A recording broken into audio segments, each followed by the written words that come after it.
काव्या एक आइसक्रीम की दुकान से आइसक्रीम ऑर्डर कर रही थी। वो वहाँ खड़ी थी। वहाँ से थोड़ी ही दूर रास्ते पर एक चमचमाती कार आकर रुकी। इस कार में से एक कपल बाहर आए जो पास के मॉल में जाने लगे। उस महिला की नज़र आइसक्रीम ले रही काव्या पर पड़ी। वो उसके पास गई और उसके कंधे पर हाथ रखकर बोली, अरे काव्या, तू कितने सालों के बाद मुलाकात हुई है हमारी। काव्या ने उस महिला को पहचान लिया। वो कोई और नहीं, उसकी कॉलेज की सहेली कविता थी।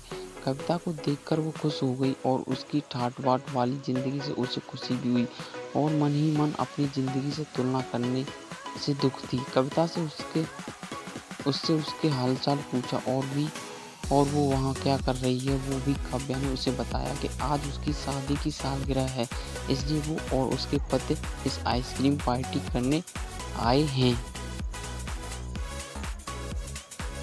काव्या की बातें सुन कविता ने अचरज से कहा कि क्या तुम आइसक्रीम खाकर अपनी एनिवर्सरी मनाते हो। काव्या ने दुखी मन से जहाँ हाँ, हमारी फाइनेंशियल कंडीशन इतनी अच्छी नहीं है, इसलिए हमें सोच समझ कर ही खर्चा करना पड़ता है। कविता ने अपनी बड़ाई मारते हुए कहा कि उसका पति उसे एनिवर्सरी पर लंदन ले गया था। वो आगे बोली कि उन्होंने उसे ये डायमंड की घड़ी भी गिफ्ट दी। अपनी घड़ी दिखाने के लिए जब उसने अपना हाथ ऊपर उठाया तो उसके हाथ में वो घड़ी नहीं थी। वो डर गई और अपनी घड़ी पर्स में खोजने लगी, लेकिन वहाँ पर भी घड़ी नहीं थी। इसलिए उसने पास में खड़े अपने पति को घड़ी खो जाने की बात करी।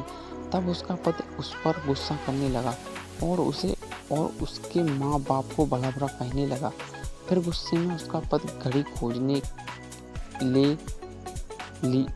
खोजने के लिए कार की तरफ चला गया। काव्या ने सब हैरानी से देख रही थी। उसने कविता से पूछा कि उसका पति उसे कैसे बात करता है। कविता ने आंखों में आंसुओं के साथ कहा कि उसके ससुराल वाले रिश्तों से ज़्यादा पैसों से प्यार करते हैं। काव्या को कुछ दिन पहले की बात याद आई जब उससे नया मोबाइल गलती से टूट गया था। उसने डरते डरते अपने पति से बोला तो उसके पति ने स्माइल के साथ उसे समझाया कि डरती क्यों हूँ, मैं इसे रिपेयर करवा दूँगा। उसने आज जो कुछ देखा और महसूस किया था, उसने उसे अपनी ज़िंदगी को पॉजिटिव दृष्टिकोण से देखना सीखा दिया।